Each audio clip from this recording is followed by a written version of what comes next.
Hey there, internet friends. Welcome to another episode of That Nerdy Site Show, a weekly podcast where the team members from That Nerdy Site get together to talk about our lives and all of the nerdy things we love about them.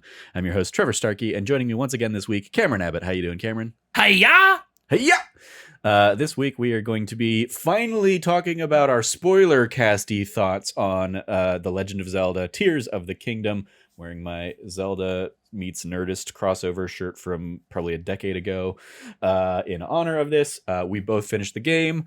If you want kind of spoiler-free thoughts, we've given those in a couple episodes in the last month or so.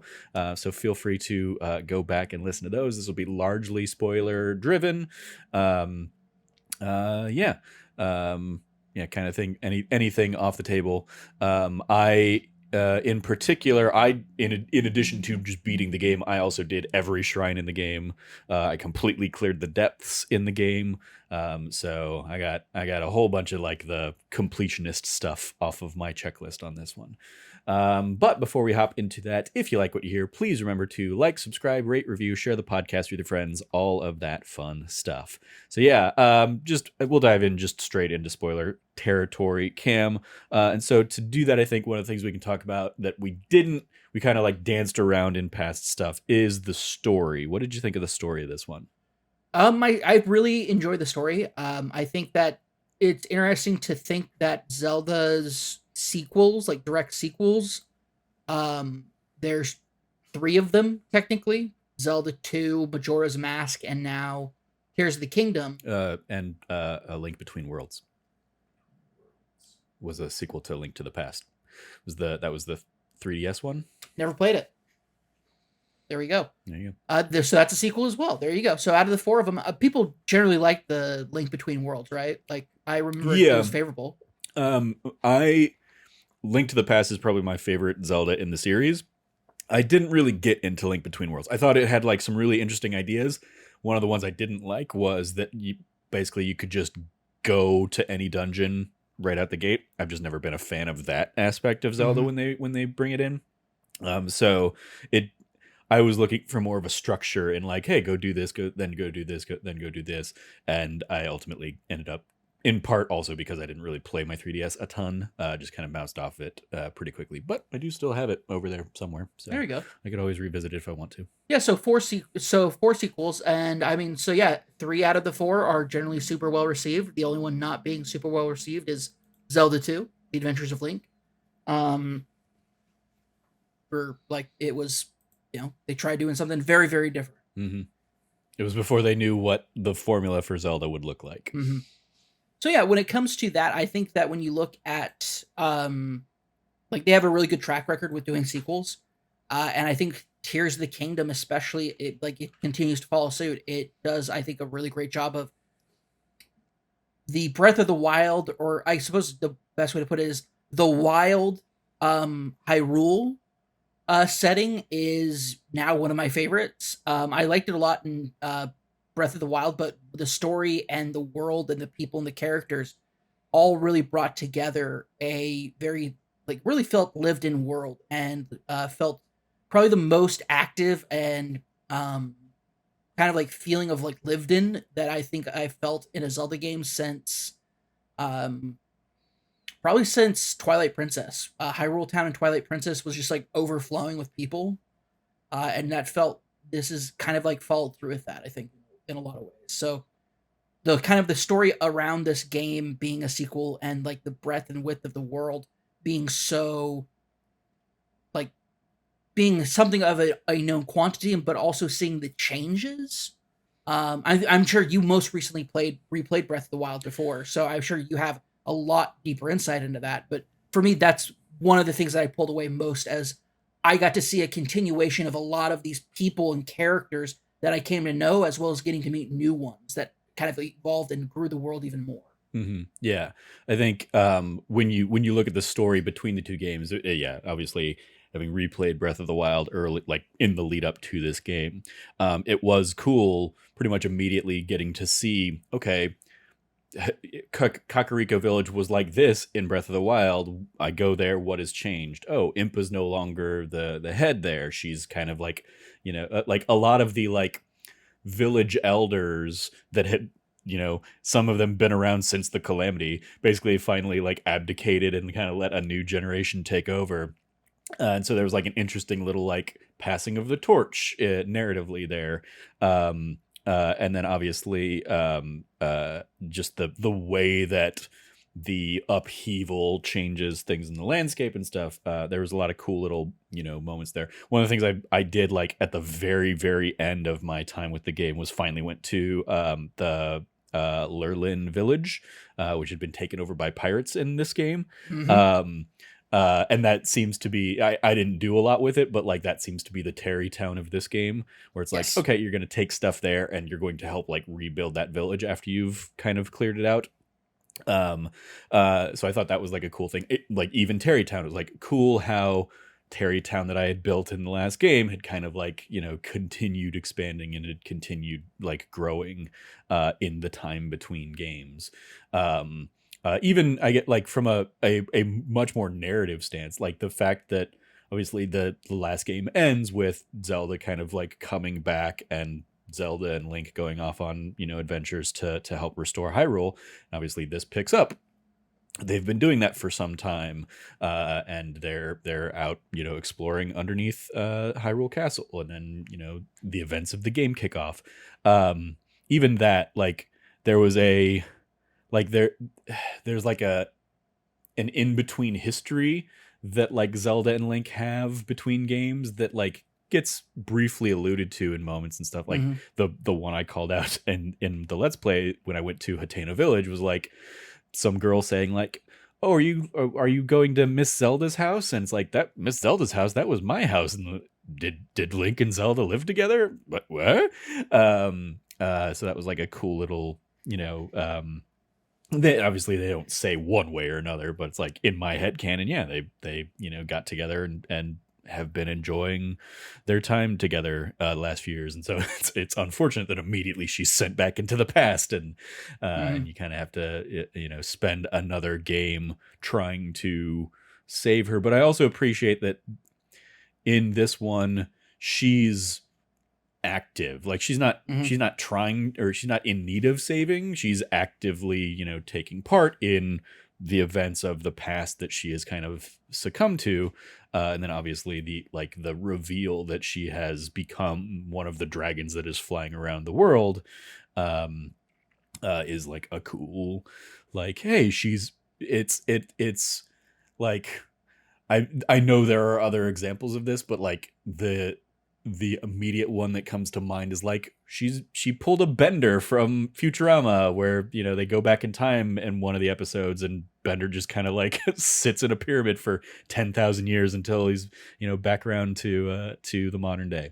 And so I enjoyed like that as an element. What did you think of the past story things? I thought it was really cool, especially because you meet Raru. Yeah, Raru. Raru, you meet Raru early on. Yeah, he's Um, basically like he is the King, if yeah, yeah. he's the king from the first game, like that kind of he's your guide through the tutorial section Mm-hmm. in spirit form once again, kind of thing. Yeah. What was really cool about him though is that um he seemed to have like an affection for you, which is like, okay, that's interesting. And then the other thing was it was his arm that like saves you. Yeah. And like during your like it's interesting because during Link's time and through this game, he's technically like his arm is like somehow displaced and replaced for Raru's arm. And at the same time it's like it's helping heal him, staving off the corruption. And then of course one of the things I love actually about it also is like as you do the shrines, you're not gaining a heart because you're getting stronger. It's purifying your body. Yeah, it's clearing the gloom from you. Yeah, clearing the gloom from you. And I love that aspect of it, that it's meant to be like helping clear that. And so like the idea that Raru's arm is like stabilizing you throughout that makes like the culmination of like towards the end of the game, like at the very end of the game, very beautiful. Mm-hmm. Um It's also like I saw the time travel aspect coming like immediately, and yeah, I hadn't pretty much, really yeah. like and overanalyze trailers or anything like that, but like when like right at the beginning when you're in the cavern and like Zelda, turns into a beam of light kind of thing. I'm like, did she just get shot to the past? Yeah, Like what? it's pretty much called right And on the beginning. and yeah, like it's almost immediately confirmed. It's officially confirmed when you find like the first tier kind of thing, but yeah, the like Raru immediately like having that relationship Yep. with you, or that presumed, and also the the Purapad was there waiting for you. It's like, Mhm. okay, like somebody in the past knew that like this would be happening, probably Zelda, probably. And so to see those like moments pay off in the like tears moments over the course of the game, it was like a fun little like, oh Absolutely. cool, especially like one of the last things I did before going to fight Ganon was I kind of like rewatched all of the tiers in order. I did a let's play that will eventually go up that is just that pretty much. So you get kind of the chronological story, and it was fun, yeah, just kind of seeing like those moments now, like knowing everything in at the end point, just seeing how some of those things were teed up and also paid off pretty well. So yeah, like Raru kind of being your guide there, and then immediately, yeah, when we see him in that first like flashback memory where Zelda like comes to in the past, it's like, yep, that's pretty much exactly what I expected. I will say, on that note, and in much like the memories of the first game, I think I still don't like the way that the tiers are, hey, you can find them in any order kind of thing, in particular because like one of the first ones I found was like Raru holding a flower over Sonia's grave. Oh yeah, And so like that's one, major spoiler. it was like, the narratively like one of the very last ones is like, well, okay, I guess we're gonna get to that point at some point. And so it was frustrating. It like that was one of those things, and because they do play with the idea of like, hey, there are some memories you're not going to unlock until Yes. you've done all of these other things, like all of the fifth sage stuff basically. Like it was especially fun in retrospect, like watching that, because that is basically all of the stuff you get from the fifth sage is, hey, if you didn't do any of those tiers, here's everything that was covered in those tiers. Yeah. I think especially this time around, the last time it makes sense, the mementos are you're going to these locations. It brings back the memories that were happening at those locations.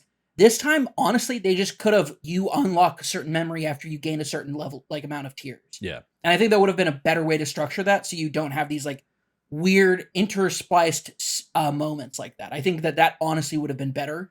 Yeah, I mean so there is like a narrative tie-in to the glyphs that you see in each Sure, one. Like, 100%. the Yes. glyph that is the geoglyph that is the master sword is a very master sword driven Yeah. sequence, and so like they they're there in a deliberate reason. But yeah, I think it's much like, the last one doesn't unlock until you've seen all of the others. I think they could have put some kind of order to them if they wanted to. Absolutely. And I think that would have been a better option this time around, because I think that was a major complaint that both you and I had.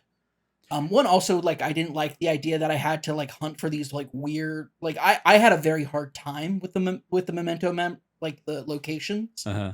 When I played Breath of the Wild for the first time. Oh, yeah. I just had such a hard time because thought like for sure, oh, this is that, and eventually for like the last few of them, I like had to go grab a guide for it. It was brutal. I will say this one I appreciated. I definitely didn't take advantage of it because I'd found pretty much all the tiers by that point. But if you like, Impa directs you to like the Mhm. Forgotten Temple, and if you go down there, it has basically all of the Oh yeah, geoglyph locations mapped out on the on I the world took map. advantage of that. I took a photo of it because that's Nice. what you have to do to kind of like if you have to take a photo of it to get input to like carry on with her journey. I didn't do that, so I just started finding her when I was finding the other glyphs. Like she would still show up. So yeah, it was like I basically found the last of the glyphs, and I was like, I never went to the Forgotten Temple. What were they trying to get me to go see down there? And so I go down there. I'm like, cool. This would have been way easier. That's what I used. I was like, I had it. It's like one of the only photos that I took, Mm-hmm. and so I just like took that photo. Okay. Oh, I was a sucker for this in the first game too. But like, I definitely like, the beginning of every fight, I try and take a picture of all the enemies and stuff, and like try and max out my Hyrule compendium. Never do anything with it, but like it was just that like scratching that completionist bug in me. But yeah, so that the other thing I want to touch on narrative wise, that will also segue into I think another one of our topics. I hated the fact that like every time you completed a temple, you got the exact same story, just Mhm. swapping in Yeah, just Rito or Zora or Goron or Gerudo. Ganondorf was too strong. Yeah, the exact like pretty much the exact same script, just swapping in.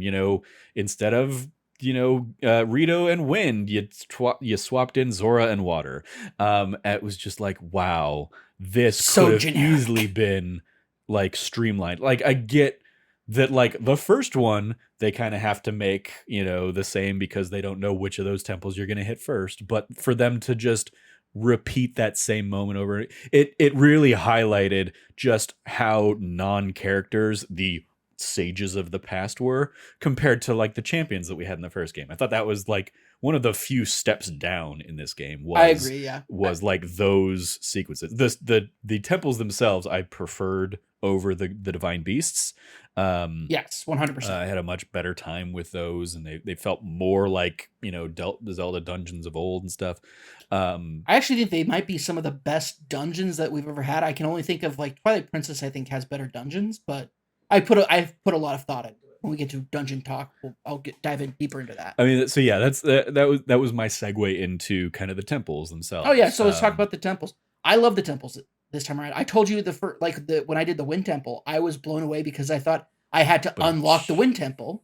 yeah, I thought, oh, I have to unlock it, and then it'll be like a spiral thing that I have to go down into. And it's like, no, that's where the boss is. mm-hmm. And I love the idea that these bosses are being contained inside of the temple. And the temple's not a sacred thing so much as they chose the temple to be a place where they can find these things. And I like that aspect of it. I also like that they aren't all big bosses that you have to fight in like a gargantuan battle. I was expecting when I did the water temple one for this like sludge, like massive sludge creature to come out, and it's this little shit. Mm-hmm. And it's just the funnest thing. I thought that was so great. I loved all of them except the Geto. The Geto one I hated. Because the Gerudo. Yeah, the Geto, that is the Geto Queen. Oh yes, yeah. The Geto. Yes, sorry. Yeah, I got yes. it. The Geto Queen. I hated her because I never figured out what to do to stun her. Mm-hmm. And so I was just lightning the crap out of her, and then eventually just like hitting her, but then having to like move around and eat a lot. Yeah, that was what I finally uncovered, basically, while I was like in the final throes of killing her, was you use lightning to stun her, she drops, and Riju basically shouts, now she's vulnerable, and you kind of like have to batter her a little bit there with just like straightforward weapons, and then she gets stunned, and you can do even more damage and kind of wreck her. But like, so she did that, but she never would drop down and stay down for me. She'd drop down for a second, get up, and then like walk around. I mean, yeah, that's so when she was walking around, it's basically like she's flying, you use lightning to get her on the ground where you can whack her with stuff, and then like eventually if you hit her enough, she stuns and kind of takes a break, and you can unload on her more. Yeah, I did not get to that point where when she was on the ground I could stun her. I kept getting hit by her like she just like turn around, like she'd turn around and beeline away from me, but while she was turning around she'd like hit. Yeah, like I definitely got hit with her like her sandstorm waves a lot or something like that. And I was like, how the hell am I supposed to avoid these things? Whatever. But yeah, I think like even I like that they kind of like are like, hey, go to the Rito one first, probably, compared to like the Zora of the last game was kind of your the guidepost. And so when I finally went to the Rito place, a day or two after you had done it, and so like, and we hadn't talked a ton about it, but I had heard your like reactions to it, playing it right there. So when I went to do that one, like having that moment where like Tulin kind of joins you for the climb up, I was like, oh, this is a neat new thing.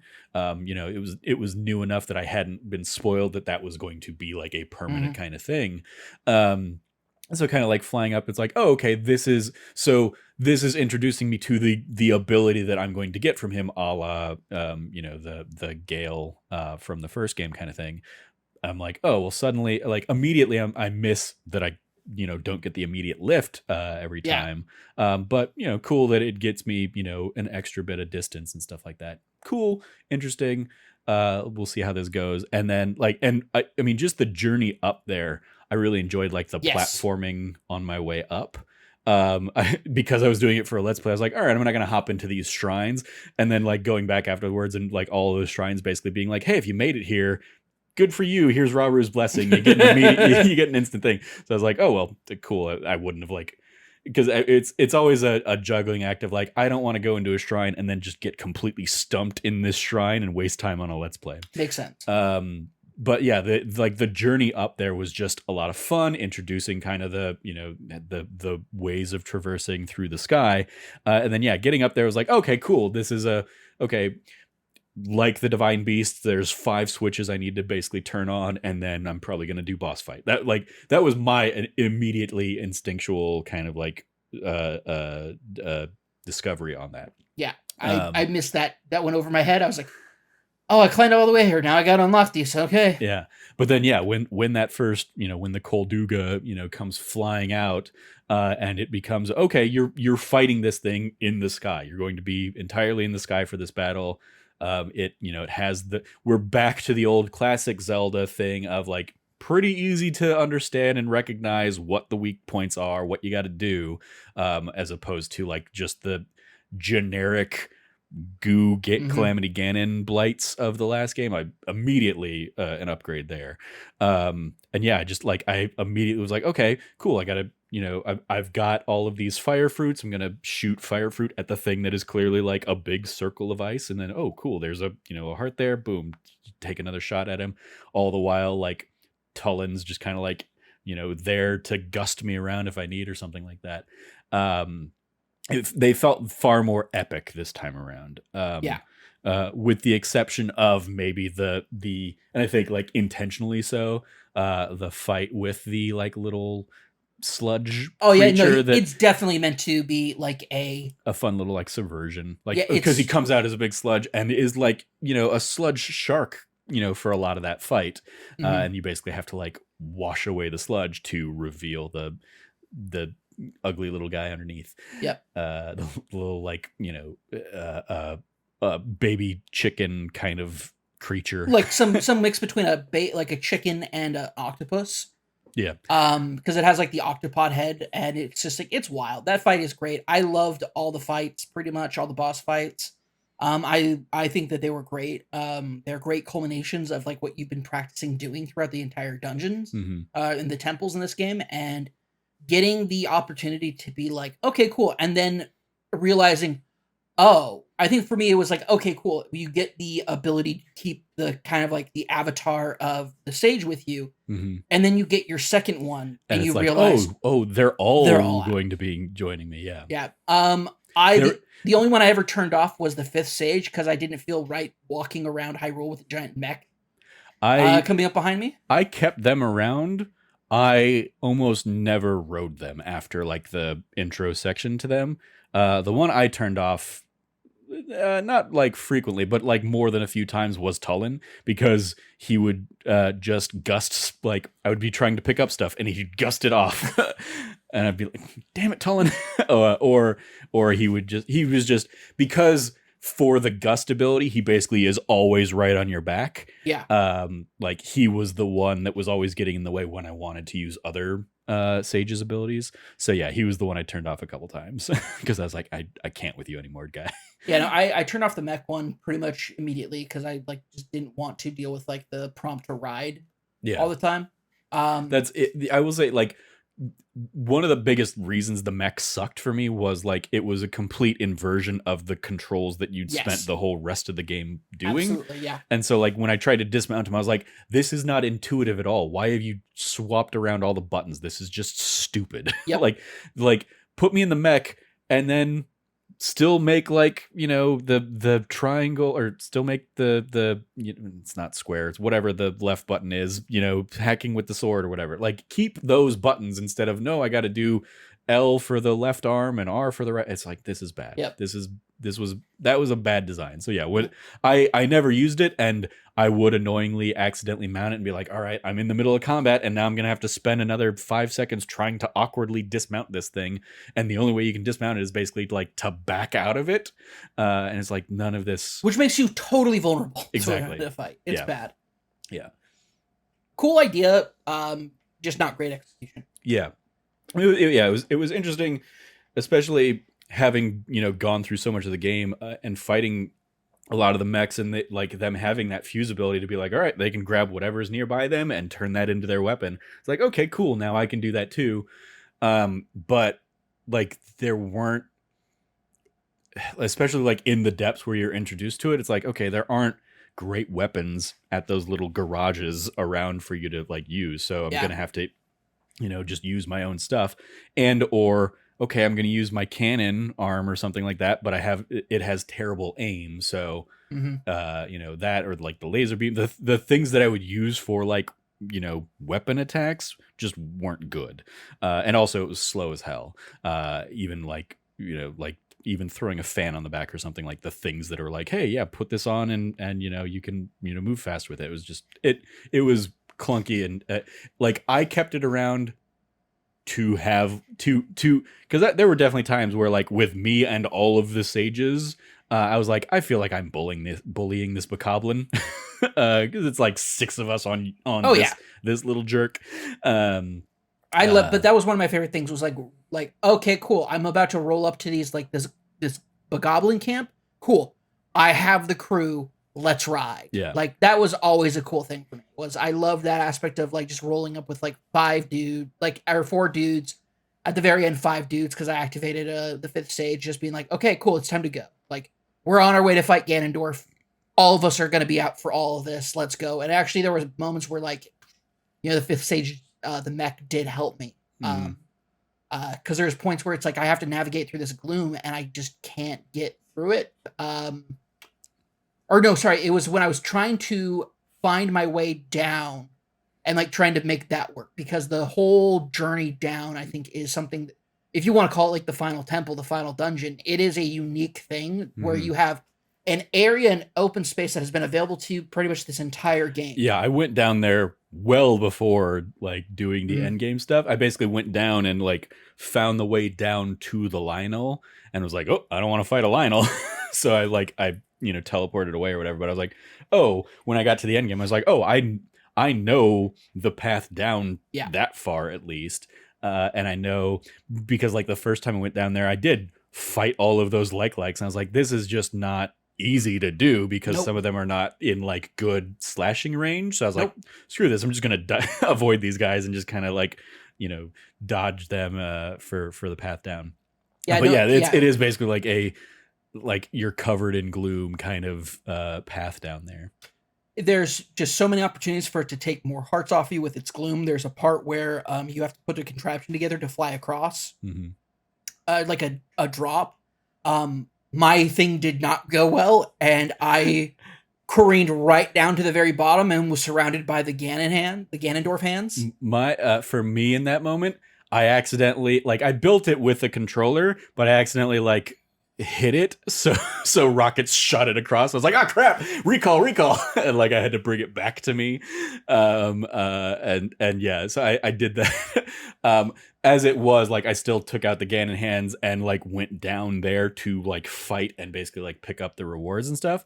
So I still needed to like climb up, and there was like a little path around the side that you could like climb up. But yeah, it was like I could have done this a different way. I didn't.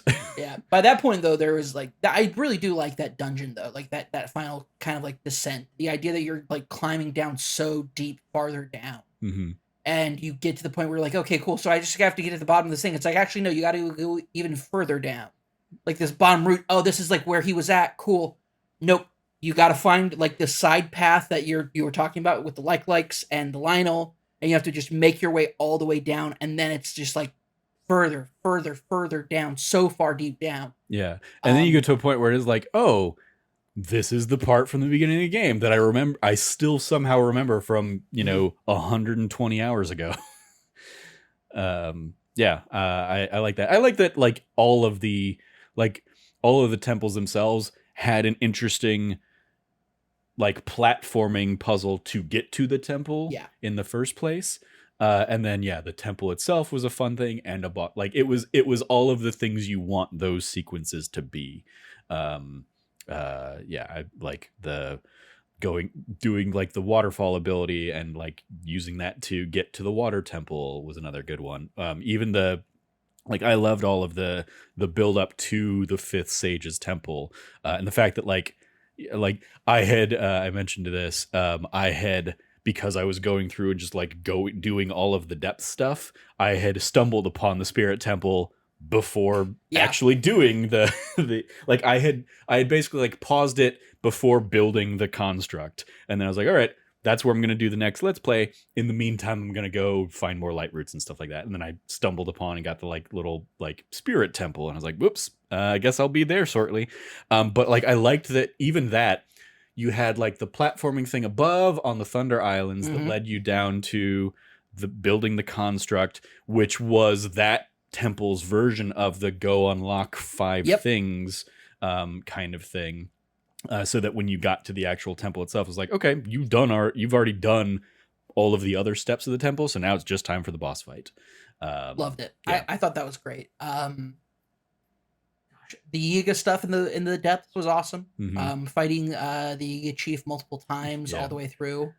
Glory be to Master Koga. Yep. Shout out to that hashtag, like that, just like being like trending on Twitter. Yeah, I saw that trending the other day. I was like, all right, that's weird. It's just it was literally people just being Yeah. like, yeah, I bought a bunch of bananas. It was like, yeah, how would you how would you praise Master Koga in like real life things or something? You know? Yeah.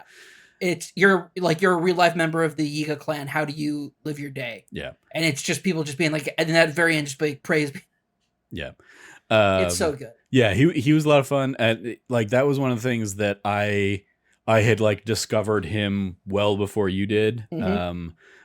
Because I was basically I hadn't like, gone into how do I really get this depths, how do I yeah. get this ultra hand ability? And so I was like, I started kind of like the auto build ability basically, and I started investigating and came across the central chamber where Joshua was kind of like directing you to, and you did that. And then like I had found another one of the, I think I'd found like the Kakariko abandoned like Mhm. forge first, so that gave me the heads up that like, oh, those are Yiga people in disguise. I also went to, I don't know if you ever did but in the like when I was early in the game, kind of going back and revisiting like places from the first game, I went to the Shrine of Resurrection, or the Room of Resurrection, where you start the first game in. Yeah. And if you go down there, that like Yiga have kind of like taken over that place too. So I had found a couple places where like the Yiga were already infiltrating, so I knew they were obviously still going to be a thing in this one. And then yeah, coming across them and it being like, all right, yep, Master Koga's gonna fight you. And I loved the like little payoff to like, you sent me down here from the last game. Yep. That was a fun little beat. And he was always a fun fight because he was in a crazy wild contraption and you basically just needed to hit him and then whack the crap out of him. Yeah, so I always had a blast with those, and that was another thing I enjoyed as I like explored the depths was like finding the little Yiga bases, Yiga encampments, taking Yes. out whatever the Yiga person was, and like getting the schema that they had built. The schema that they had, as well as just like everything else. Like also the random patrols that you run into down there. Mm-hmm. I loved running into them and being like, oh, cool. I actually like your thing better than mine. Mm-hmm. I'm gonna take it. Exactly. Yeah. Great stuff. Yeah. As we talked about temples, we talked about sages. In the vein of sages, obviously we also had the master sword quest. Awesome. Loved it. Yeah, fun. Like obviously it was a, it was an evolution on how you got the master sword in the first game too. So my question is, so I found out about the master sword because I finished the Tears quest first, and I saw the master sword embedded in Dragon Zelda's head. Mm-hmm. I was like, I imagine I'll find out something about the master sword. I I think I first found like the Master Sword geoglyph and got like whatever little story beat was there.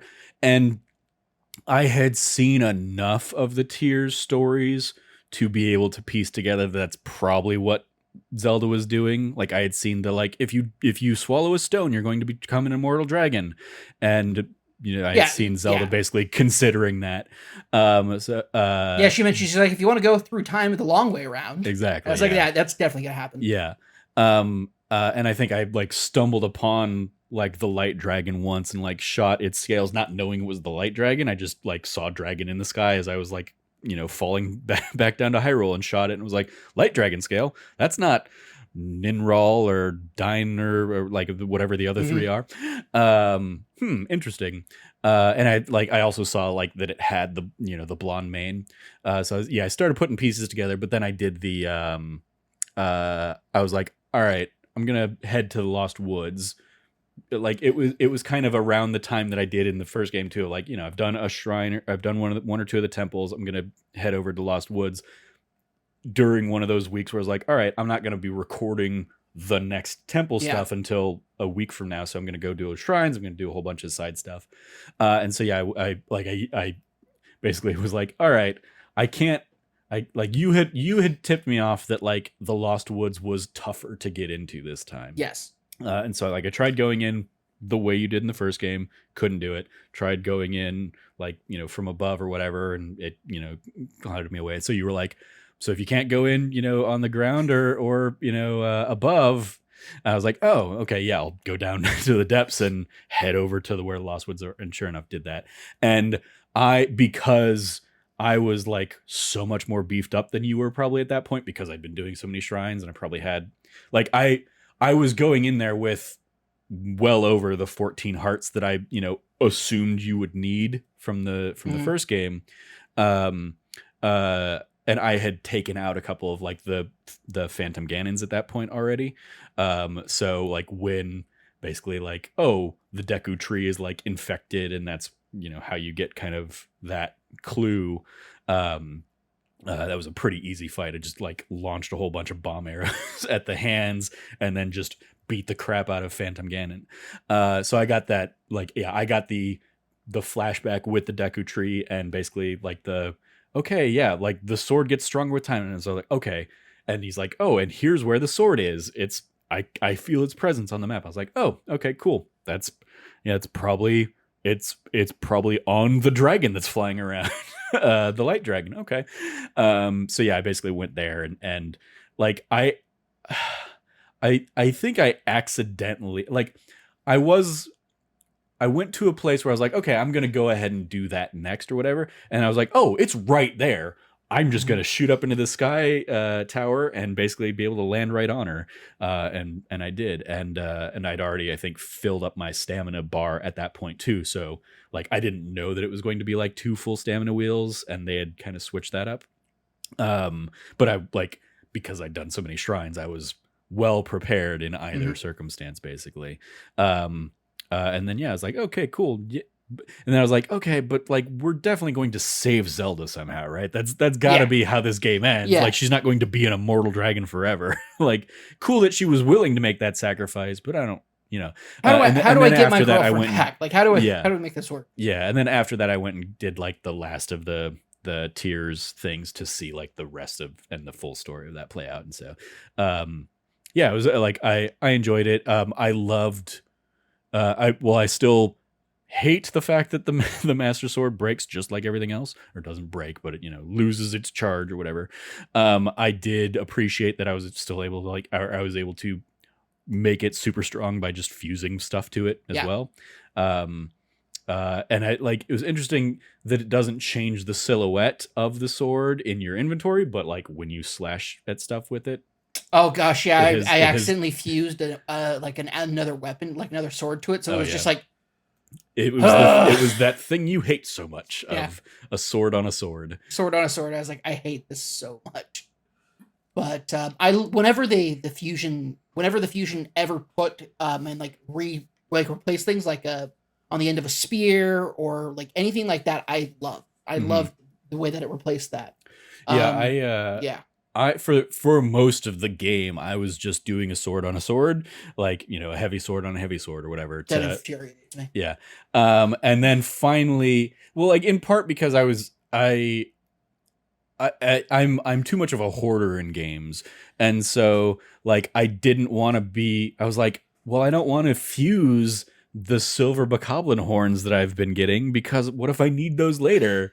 And then finally by the time I got to the end game, I was like, well, now is later. Now is later, Trevor. Go ahead and start fusing these things so you've got 75 or 95 level weapons that you can be beating the crap out of these things with. It's whatever. But yeah, I will say that like those variations of the thing, or like I liked the way the construct heads, especially like the captain construct heads. Oh yeah, those created like cool silhouettes of the weapons when equipped. So yeah, I loved all that stuff. Yeah, that was and the real end point where I did that. Like in part it was because obviously I was doing the amiibo thing this time around, where I was just running through 20 plus amiibo cards every day, and so I was never in short supply for swords. If anything, it was like I could choose whatever I wanted to get. No, oh, you're giving me a crappy broadsword? Well, nope, pass. I've got plenty of things that are better than that in my inventory. There you go. And yeah, it was after finishing the last of the shrines and getting like the reward for that, where like to upgrade the hero's aspect armor that you get, it was like, okay, now you need a whole bunch of not hoblin, oh, it's the holics. No, yeah, it's the holic stuff. Yeah. Hobbits, whatever. Like the big guys that are sleeping when you find them. You needed a whole bunch of those guts for like the first upgrade, so I had to go and like farm a bunch of the Binocs. That's what Binocs, yes. I had to farm a bunch of them, and then the second upgraded needed a bunch of the Frox guts. So I went through and just spent an evening just farming those things in the depths. And that was basically the first time where, because I was killing those things, but they were, like each one of those that you kill is basically like you're whacking a whole bunch of ore on their backs to kill them. So I was just burning through my weapons on that. So finally, when I like restocked that night, knowing that, okay, I'm going to go fight Ganon next, it was like, all right, now is the end game. Now I'm going to take all of these weapons and just throw all of the best stuff I have on them. And yeah, that definitely made a difference. Doing that would have been probably smart to do some of that earlier. Would have made some of those fights easier throughout. Speaking of obviously we talked about some of the boss stuff. Were there any particular fun battles that you really enjoyed in the game? We both talked about this a little before. Like, we didn't do a ton in the way of the like overworld like bosses. Like I don't think either of us fought a Gleox to the end of the fight. The most I fought were a lot of the like temple bosses that you can find again in the depths. I beat all but one of the temple bosses down in the depths. I couldn't find. Which one? I couldn't find the. There are multiples of all of them, basically. Is okay. The thing. I couldn't find the Goron, like the one from the Goron. Oh yeah, I found. Yeah, he was the first one I found. Yeah, I couldn't find him. I found the other three, and I beat them. It was awesome because I love the armor that they dropped. I didn't fight. I saw it at one point.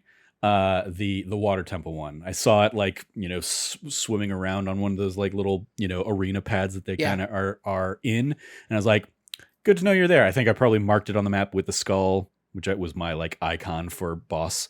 And then I was like, I don't really feel like fighting you. You were annoying. I'm not gonna do that. So yeah, and then I also, because I didn't like the Queen Guido fights, when I saw that one, I was like, I'll pass. Good to know you're there. I'm gonna pass.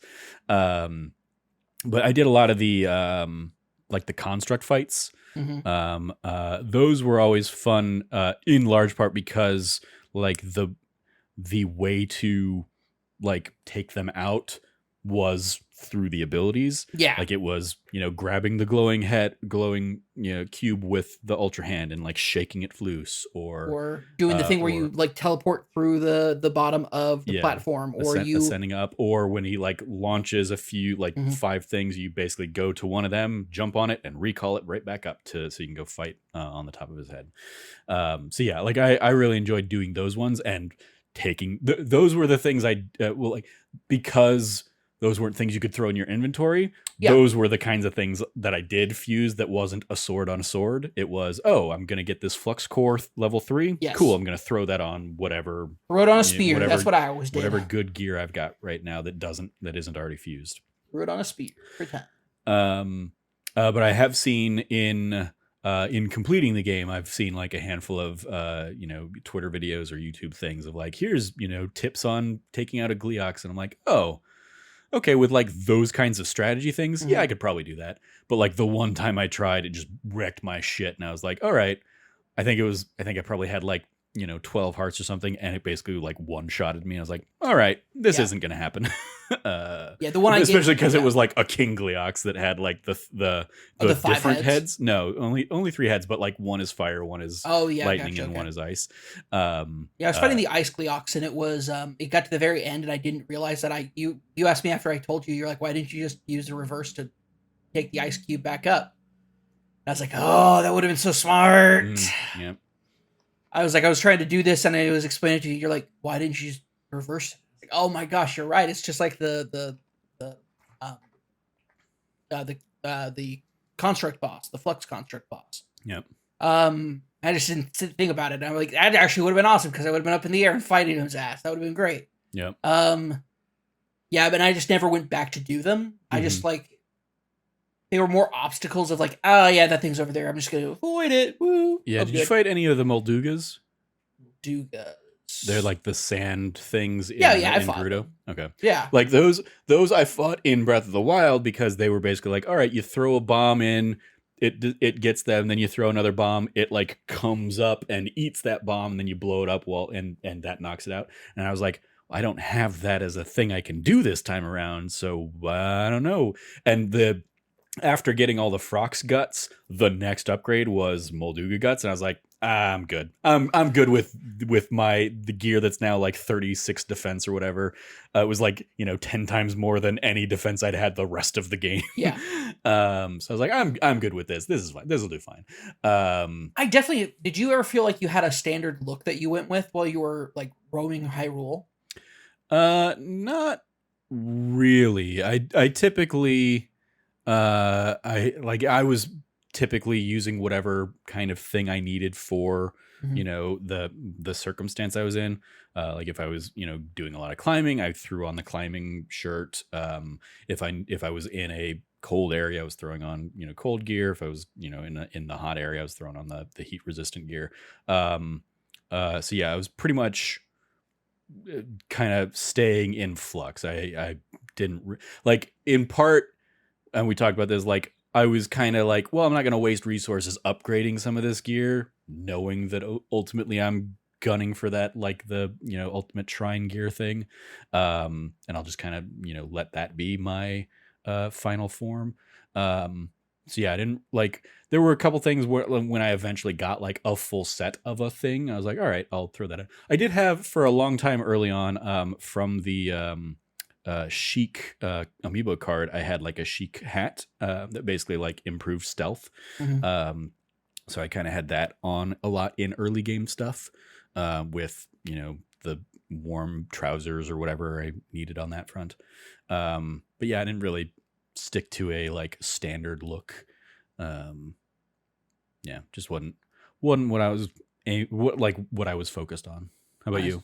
I was usually rocking the great the great deity. Great deity. Fierce deity. Fierce deity, thank you. The fierce deity pants, because I like the kind of like this, like the blue scale of it, like the blue scaling with that, but I really like the boots on that on those pants. And then I would usually stick with either the champion's tunic or the Hyrulean tunic for a lot of that. Although once I got the desert bow tunic, or like top. I like to rock that a lot because it was like, yeah. Oh, and then I got the thunder lightning resistant one, and then later I got like the sky, like the die version of it. Mm-hmm. I rocked whenever I was in the sky. I always rocked the flight suit. Yeah. Obviously. This flight suit was so sick. I loved it. Yeah, I would do that, and then I also sometimes I rock the flight suit top on the bottom because I like the little flap that it had on the back of it. It was just like that's cool. Yeah. And then I would wear basically the climbing bandana at all times. I just like the idea that it's like Link's out on an adventure. He's like, cool. Ties that on. Is like, let's go. I never found the climbing bandana. Oh, okay. That was like, I never found the rest. I never really bothered with the rest of the climbing. I just like the climbing bandana. Yeah. Yeah. I had the climbing shirt, but I just never stumbled upon the other. Like I had that. I had like one piece of the barbarian armor. I'm like, these got to be in some cave somewhere that I just haven't found or stumbled across. One of the things I did have for the longest time, just because I was like, it was one of the first times, because like I think I mentioned, like I fought one of the battle taluses before you did and was able to take it out before you did, and so I found like the stone heart and I was like, I don't know what you do with this, and didn't realize until much later that you could fuse that to a thing. Yeah, it's similar to the flux constructs. It's like so this specialty thing that you get. Exactly. Like the first thing I found that I realized, oh, this is a fusible thing, not a thing I can put in my inventory, was, and I don't know if you ever even came across this, in Kakariko Village, there's a little girl selling garlands for like 5 rupees. I threw a garland on like one of my like, 50 plus, like I think a 50, like a Zonite, like mighty Zonite shield or whatever, that was like 50 level. And so I had that, like I had, a garland on that shield. So it looked very nice and flowery. Like I had that equipped for a good chunk of time, in large part because, it also served as like a, hey, I'm not going to get struck by lightning with this shield equipped. Yeah. So yeah, that was like the, little bit of extravagance I had. And now I'm like, oh, I wonder what would have happened if I had fused it to a weapon.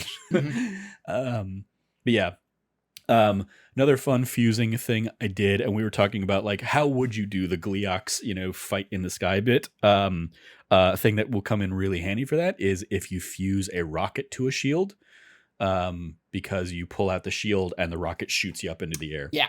That was a fun like discovery, and I don't know, one of the shrines I did, I was like, oh, that's a cool thing to do that I've uncovered. Having a good time with that. Have you tried doing that with shield surf? I didn't do a lot. I never got into shield surfing in the first game, and I didn't do a ton of shield surfing in this one either. I attached a minecart almost at the very beginning of the game, and I rocked that thing whenever it was like, oh, I gotta go down someplace cool. Shield surf. Yeah, let's go. I did the same. And the real OP shield surfing item is frozen meat. Like attach frozen meat to your shield. That is wild. I never thought about that. Because it is more slippery.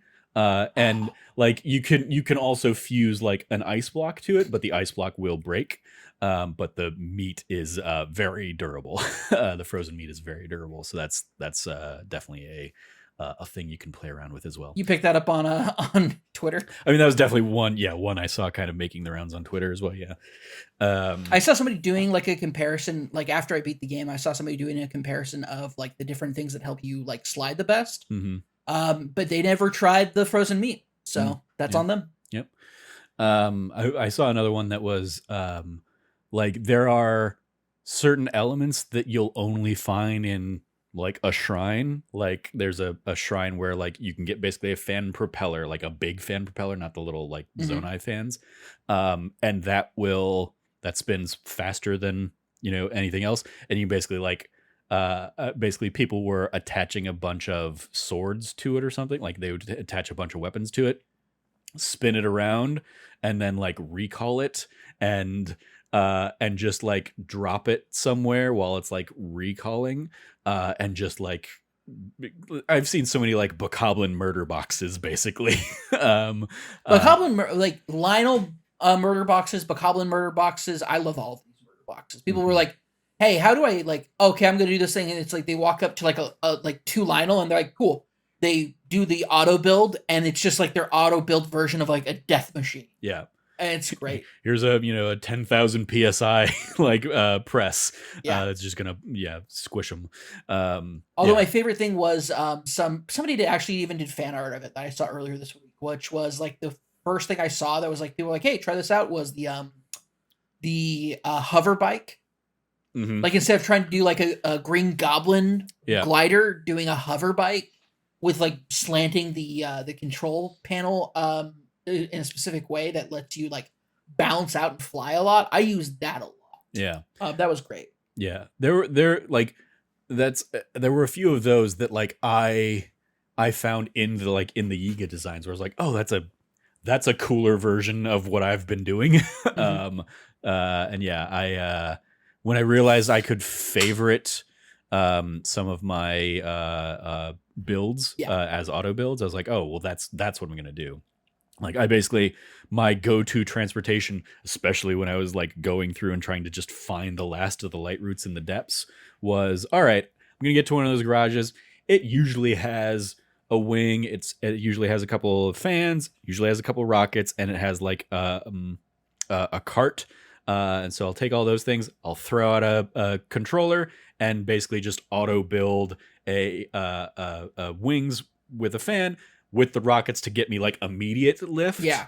And just kind of go. Did you ever use the Ultra Hand Recall ability Oh to yeah. like combo to like get your thing up in the Yeah, air? yeah. Okay. But like that was what I was doing until I was like, there are rockets right there. I don't need to waste my time setting it up there, waiting a few seconds, then like recalling it up there just so I have some height. It's like the rockets give me the height. Yes, that's good. I ran into like things ran afoul too often for me when it came to rockets, so I was never as gun ho using rockets as other people are. Hmm. Too many like failed launches. Fair enough. But yeah, I had a lot of fun doing that. I like one of the things I never got into like the building, murder murder boxes and stuff like that. But one of the finally like very late game, I started just kind of like I took one of like those little drone the drone the Roomba wheel kind of things, Yeah. threw a construct head on it, threw a cannon on the construct head and like laser beams on each of the sides or whatever, and just kind of like brought those around with me and just kind of like let them do crowd control stuff Nice. and picked off the scraps. They worked really well for like those little like troops where it was like a boss bokoblin and a whole bunch of like a Yeah. string of like little bokoblins behind them. So yeah, I like would have fun just kind of like, all right, auto build that thing, whack it, and just kind of like let it go and hope it didn't. Like the worst thing it ever did was like if it got too close and like or an enemy was too close to it, like the explosion would like knock it down and I'd have to like Mhm. ultra hand to like pick it back up and set it back down. But yeah, that was the most egregious I got. I tried like creating one of those kinds of contraptions I'd seen once for I think like a Lionel fight in the depths or something like that. It went nowhere. It did not work at all, and I was like, I clearly didn't do this right. Yeah. And the Lionel basically immediately like destroyed it, and I was like, well, shit. I guess I'm gonna find out if I can take out a Lionel on my own right now. Mhm. And fortunately, I was able to, in large part because I had, my 5 companions with me for it. But yeah, it was definitely a lot of fun stuff like that. Man, I missed Lionel fights. And I will say Lionel fights are fun. I got really good, especially because I was farming them with those Frox fights. Mhm. Because the trick with the Frox is they'll try and suck you in kind of thing. Yes. And the trick is shoot a bomb in them when they're doing that. Nice. That explodes them, or they basically immediately stop sucking you in because they're like, oh, I got something, swallow. Boom. Boom. Nice. And then you like climb up and basically you can whack them. Eventually they'll like kick you up into the air and you basically like parachute and they will try and like to like eat you again, and you just shoot another bomb into there. There you go. And repeat, rinse and repeat. So yeah, I got really good at taking those guys out, and was like, all right, this is a fun little bit here at the end. Any fun side quests that you really wanted to call out or really enjoyed over the course of the game? Yeah, there is a ton. Honestly, there's probably way too many that we even have time to mention. For me, Terrytown, the like rediscovering Terrytown, seeing how it's grown, the discussing with with Terry about his family and like his daughter going off to become a Gerudo, like a Gerudo proper. I will say one of the things I just didn't do any of. I didn't do like any of the Gerudo side quests. Oh, But really? I did that Terrytown one, and I was like, oh, I need to like go and see if she's over there in the Gerudo village and see if like there's like a continuation of that quest line. And I just never. But by the time I did the Gerudo temple and did all that, I was like, I'm good to be done here. I'm good to like be in the end game of the game. Yeah. Did you? Was there like a continuation? Do you know? Not of the quest, but I did see her there. Okay, cool. Yeah, no, she makes it over there, and she's like part of the youth. And it's just really cool to see kind of like Gerudo traditions shown in a really nice way. That it's the coming of age ceremony type thing, where she's off, and then she's like, one day I'll find a vote just like my dad, and it's like that's cute. Like, and him having a hard time sending her off, and but what's also interesting is that normally a Gerudo goes back to the village with their child, and she decides to stick around. And I'm like, this is a great family. This is a great town. Everybody's wonderful. And then they let me live there. Yeah. Building, I will say, you had a lot of fun building your house. I loved building my house because I was like, okay, cool. We have a house that's the main house, but I'm like, where's my estate? Like, I'm the hero of Hyrule. I need to make an estate. Because it's great that, like, yeah, if Zelda and I are living together, that's nice and all, but, like, I gotta have my own pad, right? Like... Sure, Cameron. So I did, and I built it out there, and it's badass and awesome. I loved it. Meanwhile, I just, like, if I ever was like, I need a rest, I just went to the emergency shelter at Lookout Landing. I was like, that's close enough.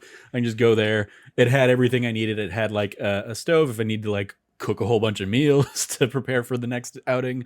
It had the shrine to upgrade my hearts and stuff like that. I was like, this has everything I need. I don't need to spend a whole bunch of time building a house, and also, like, especially when I came across it, all of those things were very expensive compared to how much rupees I had. Oh, that's fair. Yeah. By the end game where I had like 15,000 rupees, just kind of like burning a hole in my pocket, I was like, oh yeah, I could probably like afford all of the upgrades for the house now.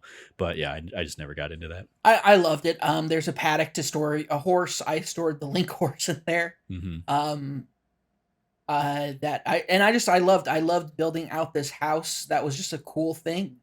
That they put in here. They're like, yeah, we gave you a house last time, and you kind of like. You did a lot of stuff to get like some very basic things for it, and it really wasn't that impressive, but there is something special about that house that in Hateno Village, the quaintness of it, but also Zelda's school. Like she's really invested time in building up the future of Hyrule. Did you do anything with the school?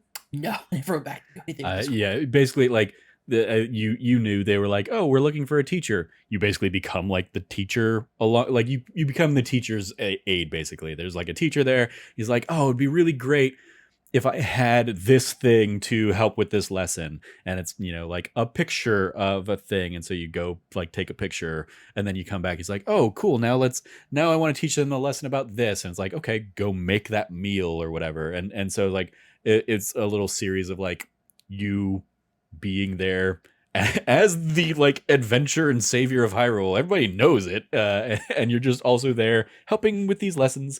And like the reward for that is, you get one of the little like farms in Hateno Village. Basically, somebody will like you can tell them what to plant, and they'll grow whatever that food is for you. That's nice. Okay, so it's like a nice little like, oh yeah, if you want this, leave for a couple days, come back. It'll be a full little plot, and you can sow the stuff, and they'll continue growing it, or you can switch out, to Nice. another plant. So yeah, that was a cool little series of side quests. Did you ever find Colton, who you give the bubble gems to? No, You never. never did. Nope. So yeah, Never met him. it's Kilton's brother.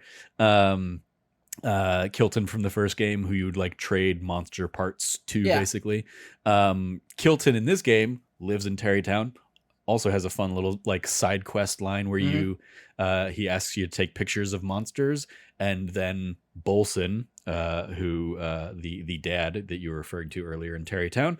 Oh yeah, sorry, his name's not Terry. His name's Bolson. You're Yeah. right. I don't think you said his name was Terry. We were just talking about Terrytown. But yeah, Bolson basically like takes the pictures that you've made and turns them into like sculptures, and so you just get a sculpture of the monster that you've taken a picture of that you can like plop on like a little thing. He just has like an increasingly like eventually you can do it with any monster you take a picture of, but he basically has like a series of requests culminating in like a King Gliok. And fortunately I had taken a picture of the King Gliok before it killed me. So I had that. And so yeah, in my Terrytown, there is a King Gliok that is like perfectly balanced on its tail, just like hovering over all of the other creatures that I have in this little diorama. It's just like, yeah, you're cool, Kilton. But also, yeah, Colton, I first found them like north of one of the stables, near one of the great fairies. Like you could kind of see like their very the makeshift like tent thing that they had from the first game. And so yeah, he was like, oh yeah, I want to eat all these bubble gems because I want to turn into a thing. And so he'll trade you for bubble gems, and you get like, so that's how you get like monster masks and stuff this time around. Okay. Like I have in my inventory, because I did not trade all of the bubble gems with him. He still said I had like 100 more in the world when we were done, but I traded enough with him that he ran out of things to trade for me. And so at that point, it was just like, I still want to eat all of the bubble gems. Please give me all the bubble gems. I don't know if there's a reward for doing that. I gave up at that point. But yeah, I have like a Lionel hood, a Lionel hat. So if I really didn't want to fight that Lionel in the depths, I could have thrown that on and avoided that fight entirely. So yeah, he's and then he, much like Kilton from the first game, after you like find them initially, he just kind of randomly pops up around the world at night, in a number of various locations. But he can also like tell you where bubbles are. Like he can tell you where some of the bubble frogs are, like nearby, kind of thing. So if you're like, oh, I'm like one gem short from what I need to trade you, he can kind of help get you there. So yeah, he was fun. I enjoyed the series of side quests where you're basically running around as a reporter to all of the Those are awesome. all of the Different stables. Yeah. Yes, I'll say stable quest this time around between the reporting and the stable heroes. Yeah, for all the great fairy For stuff. all the great fairy stuff, those were excellent. I enjoyed all of them. They were fun. They were funny. I enjoyed especially just the guy, the conductor. Also shout out to him being like, oh yes, like I couldn't understand what it means to be in love. I've never been in love before. I've never felt that way before. And it's like, respect. We respect our ace kings. He's out there living that life purely for the joy of music and doing it as stables. And I loved when I reunited them, no matter what stable I went to, they were there. Yeah, once they're all together, they're basically at whatever stable you show up at. Yeah, it was great. I actually got introduced to that quest because I found the horn player in a hole. Yep. And I was like, what the hell is this guy? He goes, I guess I should go back and talk to the guy. I was like, okay. I don't know you, man. And then you stumbled upon the rest of them. Yeah. Yeah, the first one I found was the flute. No, the violin.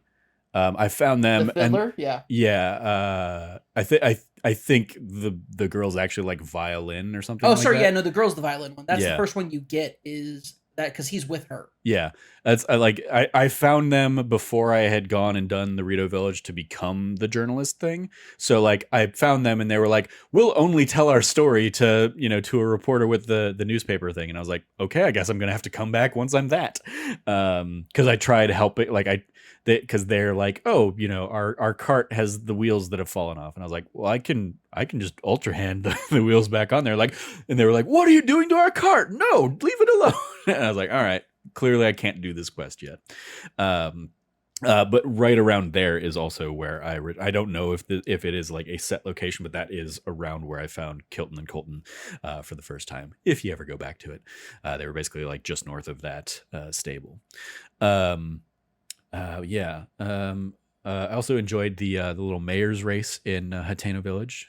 Oh, Mayor's Race was awesome. I really enjoyed that one. Mm-hmm. It was a fun little, like, the fact that like it's basically just all of the quests in Hateno Village like culminating in that. Mhm. Like because I the first one I found was like the CC one of like, all right, give all these people mushrooms, and I started finding like, oh, I'm also helping out the mayor with some of these other things. Yeah. And I discovered cheese. Neat. Potato cheese, it's everywhere now. Cheese, yeah. So yeah, I enjoyed that one as well. I'm trying to think if there were any other standouts that really. I mean, there's so many. I will say the side quests this time around are just absolutely stellar. They are a step above almost all of the majority of the ones from last game. Yeah, a lot of the ones in the first one were like, "Hey, can you go find 10 of a thing for me?" Cool, thanks. I did appreciate that there was like more to them this time around. Mm-hmm. That was a nice little beat. One of the things I didn't do a ton of, I don't even know if you came across this, but like each of the stables has a big frame, and they're like, "Hey, it'd be great if you took like a picture of this thing, and then we'll go put that picture in that frame." I did like one of those, and I was like, I don't really feel like I need to do any of the other things. I appreciated that the stables themselves gave you pony points, and so you got like upgrades. I love doing the pony doing points. stuff. Getting all of the pony points was my main thing. I want to get all the pony points. Yeah, I definitely purposely slept there overnight to get and be like, "You want to use your free?" I never used a free ticket. mm-hmm. I never used a free ticket. Yeah. Oh, speaking of all the we talked about him a little bit. All the times we helped Addison stick his signs up. That was one of the things I saw as I was like nearing completion of the game. I saw like a video that was basically like, "Here are the 7 things people are doing that are sadistic as fuck," and one of them was like just torturing Addison. Why? Why would you torture that poor man? He's just trying to put up some signs. Well, I think that the argument they were making is he's so incompetent that he can't like figure out how to do this. Why he should get a different job. He's not suited for this job. It's not that he's not suited. It's that he gets so the problem is he doesn't know how to start his project. By the time he doesn't realize, oh, I got to dig a hole first, place that like lean it back and then build up around it, and like he's never obviously installed a pole correctly before. Yeah. Now here's the thing, are we feeding a man rather than teaching him how to fish? Absolutely. Yeah. Absolutely, that is the problem. Yep. And so that means it's not on Addison, it's on us. True. But still definitely helped him probably a good 70 times. I definitely lost track. He like, I would say one of the things I like very much appreciate about this game was there was just a shit ton more to do in this game. Yes, because one of my biggest complaints of Breath of the Wild was that great open world, sure, very empty open world, nothing to do in it. Yeah, this time around there was so much more to do. Yeah. Speaking of things to do, shrines. I did all of them. Did you have any? Did you have any favorite shrines of this batch? I really loved the combat shrines this time around. The ones where basically they took the idea of, what's the name of the island? Eventide. Eventide Island. The idea of like, okay, you have nothing. You have to kind of like build your way up to beating all these challenges. The different variations they gave in those challenges were always so enjoyable of figuring out, okay, how am I going to do this? How am I going to get around this? How am I going to figure out what combination of weapons and abilities and items can I use for this? Mm-hmm. And I just had a blast doing that. Those are some of my favorites. Other ones were some of my favorites were some of those like contraption based ones where it's like, okay, make this work. And it's like, okay, I have to get over there. They're giving me this many items. what can I do for that? Mm-hmm. And then doing that. Those were a lot of fun. And then, but also in the top 3 for me is any of them that are like, do minecart stuff. And it's like, no, I'm good. I can just Tony Hawk Pro Skater this. Bah, going through those temples, and it's like, and it's always on a slope, so you're always going down on it. And it's like, and I'm like, cue Superman from, and it's like, da, da, da, da, da, da, and just like hopping between the rails to do that was just so much fun. Yeah. I also agree. I think I very much appreciate that they basically combined Eventide Island with the just combat shrines of the first game of like, okay, instead of going in and you're just going to fight like a major test of strength, it is, okay, we're taking everything away from you and you have to fight a number of things, but we're going to give you the Here's tools you need. And here's, and it's basically like, you have all the tools you need to do this, and sometimes like finding the clever ways to do those things. Of those, I think one of my very favorites was one of the last ones I probably ended up doing, but it was basically a shrine where the lesson was, hey, these constructs hate water, and they were all on like wooden platforms. Nice. That were just like on like circles of water and just kind of like flowing. So it was just a matter of like, okay, grab the like ultra hand the platform and like move so or tilt it so the construct falls in the water before they can attack you was kind of the trick of it. Nice. Or like take that, okay, you've taken that platform now, like use it as a shield to keep between you and the other constructs that are now trying to attack you and just knock them into the water. I was like, this is fun. I enjoyed this. There's one that I enjoyed, which was like the Roombas. Like having to like manipulate the Roombas to do the fighting for you. Enjoyed doing that one. And then the other one that I really, really loved was like the battle box one, or like the derby one where you had to like build a vehicle. Yeah. And then like go around and murder all the constructs in there. And I'm just like, yes! Yeah, that was the one I told you. I really enjoyed that one too, because it was like, and the comparison I made was like American Gladiators, that specific thing where it was like, all right, you start with a whole bunch of, the big garish guns or whatever, and you kind of like make it your way through and you're trying to like hit the gladiator or whatever. And it culminates with, all right, you now have like 3 tennis balls, that's your last ditch effort kind of thing. It was like the inverse of that, of like, okay, the easiest thing for you to get to at the start of that room is like a bare bones cart. Yes. And then if you can get to that cart, you can like drive across to, a beefier cart. And then, if you can get to, this place, you can get like wings that'll get you into the middle area, which has just like an arsenal of things if you want to use that. And so I got in there, loaded up a cart, and then just started mowing down all of the remaining constructs that were in there. Absolutely. Yeah, no, it was an absolute blast doing that one. Yeah, those were pretty much all my favorites. Like there's more. Like I did a bunch of shrines. Obviously not as many as you did because you did all of them. But I really enjoyed the shrines a lot more this time around than the last time. Also because they didn't make me do any dumb gyro tilting like puzzles. I think there was like one of those. Never did it. Okay. Yeah. There were definitely very few in that. I think in part it was we're already making you like manipulate things with the ultra hand, like rotating stuff. There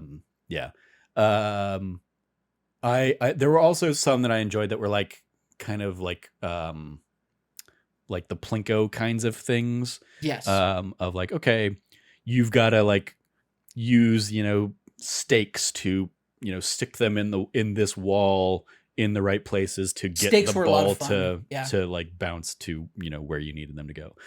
Those are always like fun little mind ones for me. It was definitely, what did you think of the shrines where it was like, okay, you're going to come across an area where it's like there's clearly a shrine here because it's got like the outline of a shrine, but now you've got to go find like the orb. Oh, I thought those were fun. I thought they were fine. Especially because none of them, once you activated it, it just let you get your thing from it. But I always thought those were pretty fun because it was a matter of like, I got to find out where this is and then find out how to get it back. Yeah. I enjoyed those a lot. Yeah. Good times as well.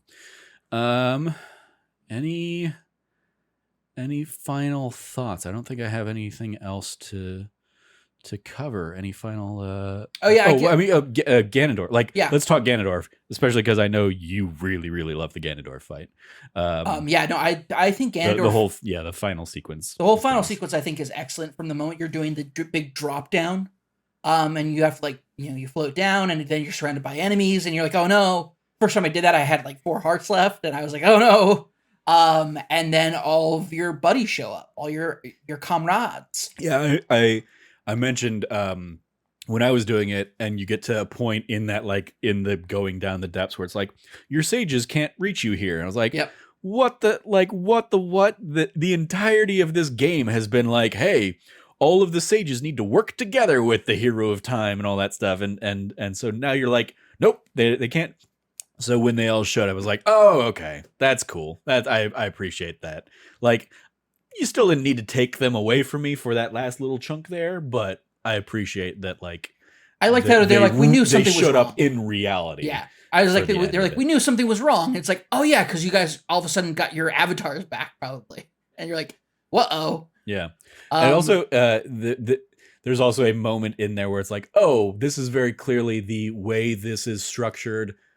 If you didn't get all of them, and you just, fast tracked it down here to be like, all right, I'm going to be one of those speedrunners that goes and kills Ganon without doing any of the temples. Because it's very much like each of them has a distinct line where, jumps to them, they say their line, and then, move forward. So it's like, okay, cool. Yeah, I enjoyed that entire sequence because it's like, okay, now here you go. They had a big damn heroes moment, and now we are in the mix. Yeah, and we're fighting, and I'm using everybody's abilities, and we're all like pairing off and doing a bunch of stuff. I'm like, this is awesome.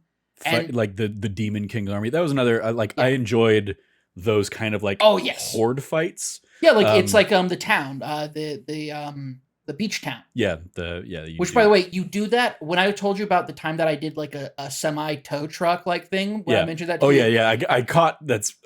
Because I started to do the quest and they were like, all right, we need 15 logs. I was like, oh, this is what Cameron was talking about. Yeah. When I talked about transporting my logs and I was like, da-da-da, like ghost riders in the sky. Do.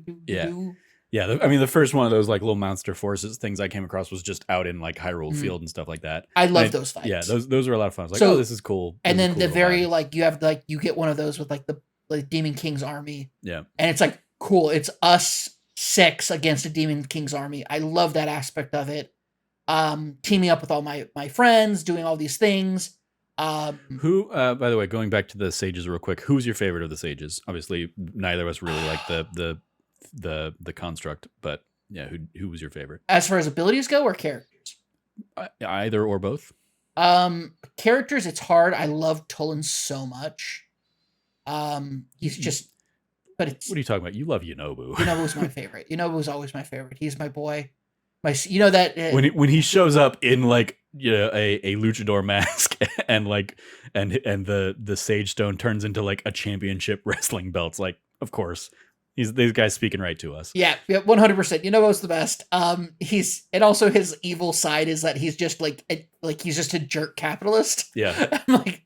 He's so good of heart that even his most evil, like even at his most corrupted, he's just kind of like he's just a bad boss. I mean, a bad boss who also slings drugs basically to his employees. Fair. Totally, like, yeah, evil. Yeah. Evil. Still evil, but like my favorite both I think in ability and in character is probably Riju. She's the last one I got, but I really Riju's great. Her, like I enjoyed her growth as like the Gerudo princess. And where she was in the last game to where she is now. Yeah. And the fact, like, we come across her and she's out there basically trying to hone her abilities to prepare for the fight and be, the champion that her people need. And I was like, cool. And then her ability, I was like, oh, this is fucking dope. And I never used the thunder ability really in Breath of the Wild myself. So that one, the fact that I could shoot an arrow and stun 6 bokoblins that were swarming at me or something. I think hers was I got the most utility out of.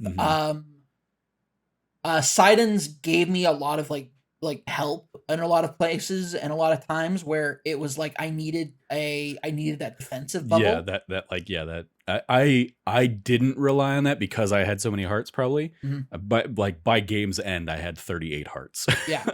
I believe that is pretty much the max. By game's end, I went from having 18 hearts to then going to 14 hearts because I wanted stamina maxed out. Because that's how I roll. Sure. I really loved. Here's the thing. I love all the stages, even the 5th stage. I think that they are very fascinating. Minoru of the original stage is clearly the only one that's given any kind of also Zelda, but like obviously the only one that has any kind of character to her. So it's like, oh, she's clearly sticking around. And she's awesome. But yeah, and then Sidon's always the homie. He's always it's here's the thing. Sidon's like my friend, my actual like friend or like my best friend, who I like who's definitely super hot and awesome and cool. But Yunobo's my little brother. He's my little guy. He's my little buddy. Because when you meet him in Breath of the Wild, he's such a little cowardly dude, and then he learns how to be. He gets inspired because he finds out that he's a descendant of Garuk, and he's like, oh, like I need to be brave. Like I need to be the champion of my people. And he that entire journey is beautiful and awesome. And then also, if you ever play Age of Calamity, there's a moment where Yunobo in Age of Calamity, the heroes of the modern era, the champions of the modern era, come back to save the champions of the previous era to reset a timeline thing. It's a separate timeline at that point because they came back to save everybody, but it's awesome and also very sad. Oh, cool. Timeline things. That's not a problem for the Legend of Zelda series. Yeah. Speaking of that though, real quick, one of the things I was like, they don't really explain this away at all. Sonya dies. They don't ever like show that Rauru and Sonya had like a lineage. So it's like, how does the line of Hyrule continue on? Like, how does Zelda exist? How do I put this? They don't not say that there's a kid. Yeah, but it's like that would have been such an easy thing to just throw in a little baby Hylian that's going to be the next, I think show us that the line continues because Sonya dies and then Rauru dies. So it's like, here's the thing. It's also possible that they are the first king and queen of Hyrule, but they are not of like the direct lineage. Yeah, I mean, my interpretation, because Zelda, her powers are a combination of time from Sonya and light from Rauru. It seems like she is directly like in their lineage. So yeah, it's just a weird, like, they just needed one scene to be like there's to eliminate this question of like, well, wait, if they both died in the past, how does any of the rest of Hyrule happen? I think it's just like, did they have kids? Probably. Yeah. They seem to have been married for a while when you meet them. So yeah. There's a TikTok sound from a show where it's like my boy, my sweet lad, like all these things that like these little like no, that's Yunobo. Yunobo's my little guy. I love him. And Yunobo's. I was gonna say, all right, back to the Ganondorf. Yeah, back to the Ganondorf stuff. Back to the Ganondorf fight is just like the overall the army fight is awesome. And then the bosses show up again, and instead of you being like, okay, we got to fight them all at once now, it's like they're like, no, we got this. Go on ahead. And it's like, cool, all right. And you go in and you get this awesome. There are so many moments where the ostentatiousness around Ganondorf when he's giving his like introduction big bad speech. Oh yeah, shout out in particular to Matt Mercer, who I got to appreciate as Ganondorf. You listened to you basically turned the audio to the Japanese cast of characters, so but I imagine that Ganondorf was good as well. Oh yeah, no, it's Kosuke Takaguchi. He's voiced many great villains like throughout his career. He has a long and storied career of voicing like big powerful bad guys. So he's perfect. He was perfect as Ganondorf. Yeah, Matt Mercer though, I did go back and like listen to like YouTube clips. I thought his audio, like it's Matt Mercer's voice. Yeah, it is what you're getting, but he does a great Ganondorf, and I think that it was great seeing that. Like one, the Demon King Ganondorf is so goddamn evil that Mhm. by having him sealed, his evilness would radiate out and ended up becoming the Calamity Ganon. Like, that's wild.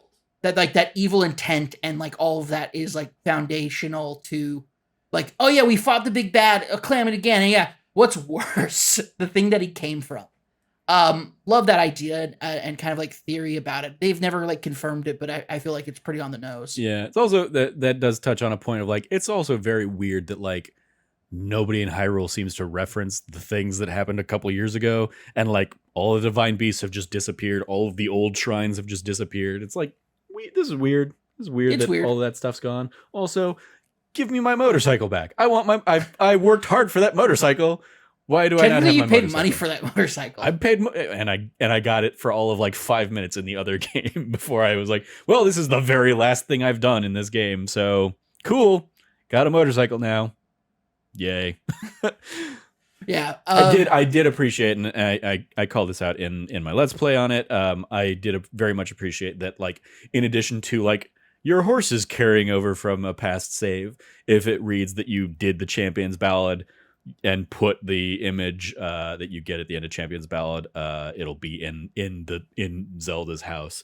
I was like, oh, that's a nice touch that makes me not feel like I just wasted a bunch of time Yeah. in the 2 weeks before before this game came out doing the Champion's Ballad of Breath of the Wild. Yeah. I just love that aspect of it. But so normally there's like an ostentation to this. There's like the classic N64 in front of the organ scene. There's the Twilight Princess of like the emptied out throne room. Like a lot of these places where it's like, yeah, this like, or you're like, it's the Temple of Time itself. Mm-hmm. And here it is. Or like real quick, even before this fight, like going back when you went up to Hyrule Castle to like try and find Zelda up there, and you fight a whole bunch of Phantom Ganons up there. That was rad. Like at that point, I don't think had like really fought any, right? I had fought the one for the Great Deku Tree. Okay, yeah, that's right.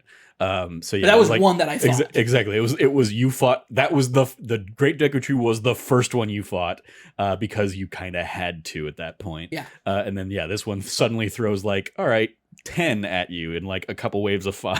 It's like, great. Holy crap, this is a step up in difficulty. What I loved about it though is that immediately my homies came in and started like breaking up that fight, so I wasn't swarmed by them. Yeah. No, there was that. So the entire, but I loved the like you're at the bottom of this massive depth, at the very bottom of the world. It feels like, and there's no proper throne. He's sitting on a mass of gloom. He's like, and he's absorbing it, and he's still like he's been down there all this time. He's still in his like decrepit form. Yeah. It isn't until he finally like absorbs all that gloom that he gets back to his body. But even then, I love that aspect of it. He reminds me a lot of Mumra's from Thundercats, his mummified cursed form when he's like covered in bandages and like weak. I don't have the reference point, but okay. Okay. What's really funny is like I know these older references and you're older than I just never watched Thundercats. That's fair. Thundercats, good show, especially the reboot. People don't give it enough credit. That's like I also never watched like He-Man or and those kinds of like. I think things. the reason I did is because like I had an older brother who did. Yeah, and even Transformers is like that was like my sweet spot, but I just didn't watch Transformers or G.I. Joe and all of those toy commercial cartoons that were like targeted at me. Like Teenage Mutant Ninja Turtles was the one I watched probably, and then. Power Rangers. No, because I had an older brother who grew up during the 80s. My older brother's 5 years older than me. So it's I got a lot of like hand-me-downs, like recorded VHS tapes of like He-Mans and whatnot. Sure. So so there's all of that. I love that idea of like he's just like this, like he's decrepit and then he gets bigger and he's buffer and then he's like, cool, I'm gonna fight you. And it's honestly, I love it. You pointed out when we talked about it later, where he does the thing where it's the dodge out of the way, slow down motion. Mm-hmm. He does his own version of it. Yeah. And I loved going back and forth doing it, and it felt like an actual duel. Yeah. It's like a little anime fight of like, all right, he slowed down, now he's gonna come at me, and I'm gonna slow down and flurry rush. Yeah, flurry rush. I loved all of that, especially because I don't think I felt like it was a proper fight like one-on-one fight that way with Ganondorf since Twilight Princess, where you literally have to take all of your dual skills that you've been learning throughout the game and apply them to that fight with Ganondorf in that game. Which I always look back to. I love the idea that Ganondorf starts off as his massive Ganon form in Twilight Princess, then recedes down to his Ganondorf form. And in this one, I really, really, really enjoyed the idea of him taking us through that, through that journey, the traditional journey of Ganondorf becoming Ganon, or first becoming Demon King Ganondorf, and then becoming the reset that happens when he becomes Demon King Ganondorf, and you have to fight him is awesome. And then you follow that up with his dragon form. Yeah, real quick before the dragon form fight, that this is another point where like I fought that Lionel in the depths, and it was a silver Lionel in my game because I'd done all of the shrines. Oh, so mine like, was a silver was Lionel as well. Okay. Yeah. It's, I mean, like the game definitely like scales things up depending on how much stuff you've done, I think. So like you'll find way more silver things if you go in there early. It's probably regular Lionel or whatever. But yeah, so I had like that one silver Lionel horn kind of thing, and I was like, all right, gonna fuse this to the Master Sword. There you go.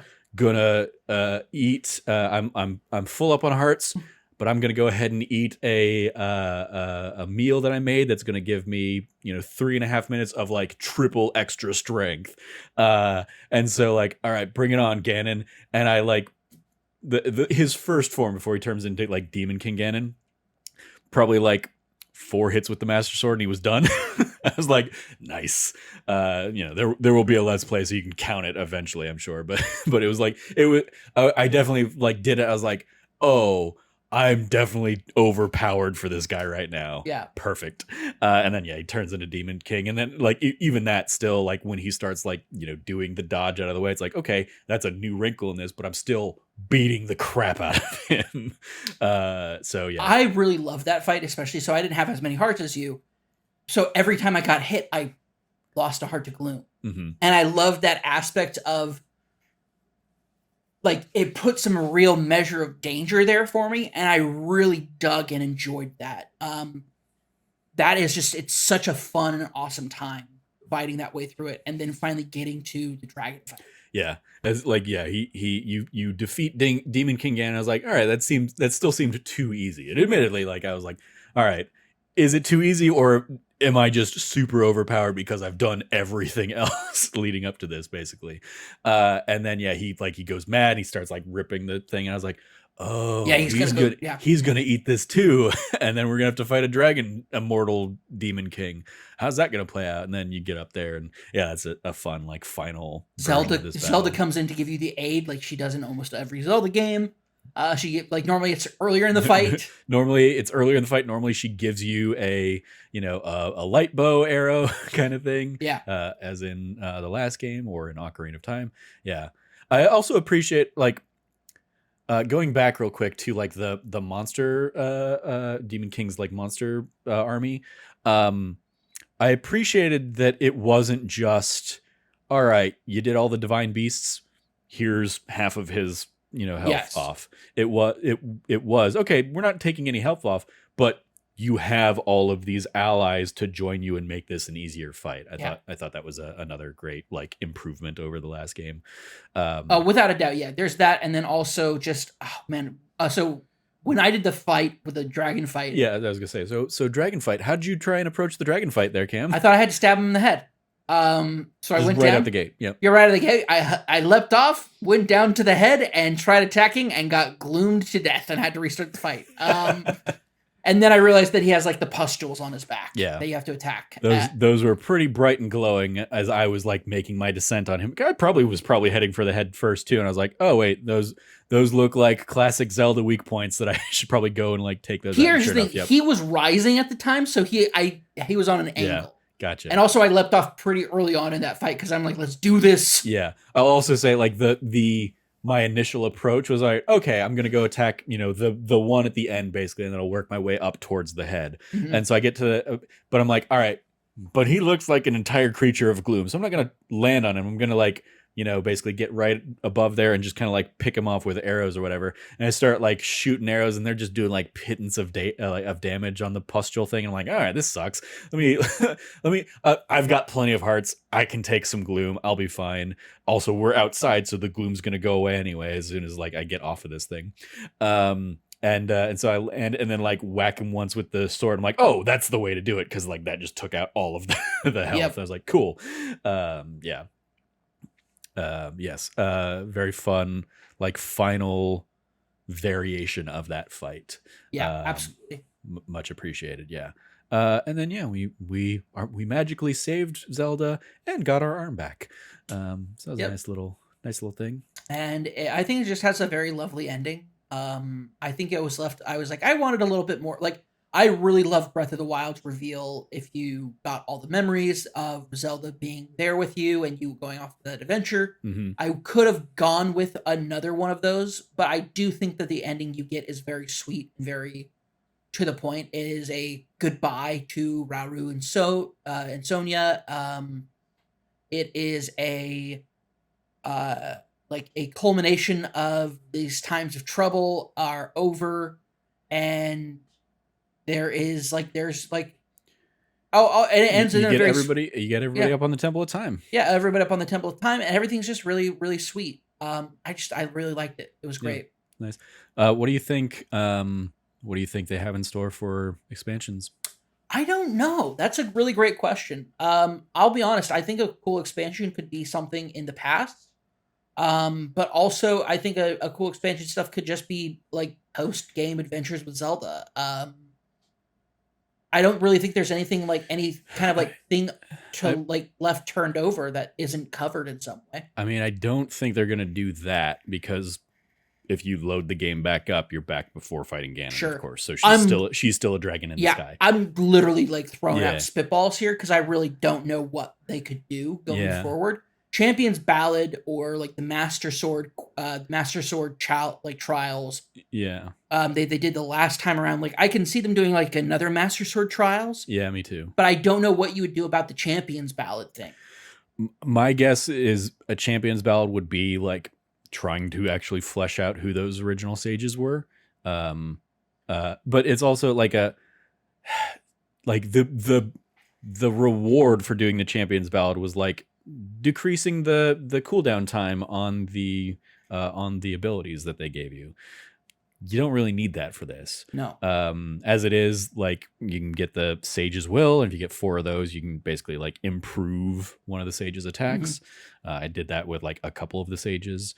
And yeah, like because when I did that, I was like, oh, is this going to like? I mean, it's already a very quick cooldown time for all of those abilities. Yeah. So yeah, even though like I don't necessarily know, so it ultimately leads me to think it's probably going to be some sort of, hey, we're going to have more. I mean, like in the Champions Ballad had this too, but it's like it's more shrines and more puzzles and more Zonai stuff. Yeah, I guess that would be it. In which case, I'm not too interested in it, but we'll see. Yeah, we'll see where it goes.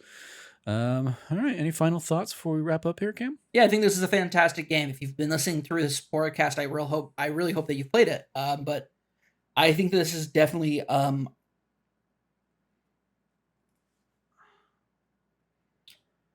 this might be my favorite Zelda. Okay. It's still missing enough pieces for me, like the things I like in a Zelda game. I still would prefer, especially so as the credits are rolling in the Let's Play that eventually goes out of me doing the final fight and stuff. I talk about the idea. I'm pretty sure I made this comparison. Like this. Well, I obviously I appreciate this far more than Breath of the Wild, because there was so much more to do. This is also a game I don't feel like I will be compelled to come back to because there's so much. Just like I'm probably never going to go back to Super Mario Odyssey. I like Super Mario Odyssey, and I think Super Mario Odyssey is probably the best made Mario game, but it's just too overwhelming. For my mentality that I'm 100 times out of 100 gonna go to getting 120 stars in Mario 64 even as shitty as that controls these days, compared to trying to do 999 moons in Super Mario Odyssey Yeah. again. And I think it's the same kind of thing here. I've now done all of the shrines in Breath of the Wild. I've done all of the shrines in Tears of the Kingdom. I'm probably good. um, I appreciate that, like, there are people out there that are going to continue building crazy contraptions with Zonai stuff. That's not me. I like more story to my Zelda games. So, you know, Link to the Past, Ocarina of Time, and those are also much more conducive to a busier life schedule that I'm on these days. I can't afford to put another 140 hours into this game like I did over the last month and change. So, Yeah. um, but I fully understand, and I mean, yeah, like technologically, I would not make an argument against it being the best made Zelda game. It just doesn't have the things I'm looking for in a Zelda game, I think that's so totally I can't fair. I can't say it's my favorite, but if it But is here's the thing. yours, that's amazing. Yeah, I think that it is. And here's the thing: the previous one was Majora's Mask. I love Majora's Mask, and I think that Majora's Mask, as like, and from like a game development perspective as well, has a crazy story around it. That somehow they made it work, and it's a really great game, and it's also has like some super weird shit in it, with like the UFO stuff on the ranch. There's a lot of like weird shit in that game that I love. That's kind of wacky and wonky, but there's something about the world of Breath of the Wild that I really love. There's something about the characters and just everybody in it that feels so amazing. I adore this game on such a massive level when it comes to the world itself and the people in it. I think that there is something very special and unique about the world of the wild, like the wild Hyrule. Um, I think that there is something very special about this universe. I'm glad they did a sequel. I can't imagine this will be the first time we get a trilogy. I just don't think that's going to happen. I think it'll be time for us to move on because it'll be definitely time for the next Nintendo system cycle. Mm-hmm. But goddamn, it's been a phenomenal adventure to go through this with Link and Zelda, and whether it's the champions, whether it's the sages, whatever it might be, it's just been such a phenomenal adventure. Yeah. Lots of fun. I'll be curious to see what they bring in terms of DLC for it. Mm. And yeah, it might get me to hop back in. But yeah, I'm glad I gave the series a second chance after being pretty lukewarm on Breath of the Wild the first time around. And I think, yeah, doing the like replay through this time around in the lead up to it, like the beginning of the year was quiet enough on the kinds of games I'm looking for that I was able to be like, yeah, I'm going to go ahead and put the time into that. I'm going to do all the shrines. I'm going to do the Champions Ballot. I had no interest in really doing the Master Sword stuff, and I'm not, if they do the same kind of Master Sword stuff again, of like, all right, it's just going to be a bunch of like, you know, enemy fights that you kind of like waves of fights that you're trying to work through to level it up. I'm not doing that. But yeah, it'd be, if they came back with like more shrines to do and stuff like that, I'd be like, all right, I enjoyed those shrines enough. I enjoyed the abilities. I'd be willing to revisit the game for some of those. But other than that, like, I'm probably not going to jump back into it anytime soon just to take out some Gleeoks or something like that. I'm like, I'm good. There can be things in that world that I just don't fight. I don't need some sort of validation of like defeating them all or whatever. Definitely a solid game. And it'll be nice that like come game of the year time, I'll be happy to throw this in my, you know, my top 10. There's already games above it on my, I mean, I imagine I haven't actually like ranked my list, but I probably put Jedi Survivor above this just because that has more of what I'm looking for in a game. But yeah, like I can easily see this being in my top 10 compared to Breath of the Wild, which was nowhere even close. So yeah, shout out to that. Well, that is going to do it for this episode of That Nerdy Site Show. Thank you, Cam, for joining me to talk full spoilery things for Tears of the Kingdom here. let's go around our metaphorical table / actual tables with any plugs we might have. You can follow Cameron at Rev Cabot, 2 B's and 2 T's. Anything you want to give a shout out to there, Cam? Yeah, so we recorded this on the Sunday of Summer Game Fest. We had a lot of friends that were out there doing coverage for it. A lot of them got to go on the hallowed ground that is the Giant Bomb Couch, which is a signal of recognition in the industry. To all of them that did that, to everybody who was out there, to all of those who are out there doing the games coverage, salute you. You guys and gals and non-binary folk are wonderful. We love and appreciate you, and thanks for bringing us some good times and good feels during a kind of just wonky summer. It feels like, especially for me with my new job. It's just felt like a very wonky summer, and getting some, and also like feeling like a lot more rejuvenated when it comes to like games coverage. Like getting a renewed interest in it again has been like, it's just been a good shot deal. So Nice. shout out to all of them, and congratulations. Yeah, I will echo that. Especially since we stopped doing That News You Care About as like a weekly podcast, like one of the reasons we stopped it was because I just haven't been, like, I don't keep up with games news as much. Like I still keep an eye on the games that I want to watch and stuff like that. And I still, check out kind of funny stuff every now and then. But the days of me, regularly going to IGN every day or something like that are just long in the past. But to the Giant Bomb stuff, even though I never have really watched Giant Bomb, I obviously know it's like, place of respect in the industry and whatnot. And this week has definitely been another one of those weeks. And every time I get to see friends that we've made in this community kind of like making moves, being, working at places like GameSpot, working at Game Informer, stuff like that, all kind of funny, obviously. Anytime we get to see those, I love nothing more than getting to like celebrate their success.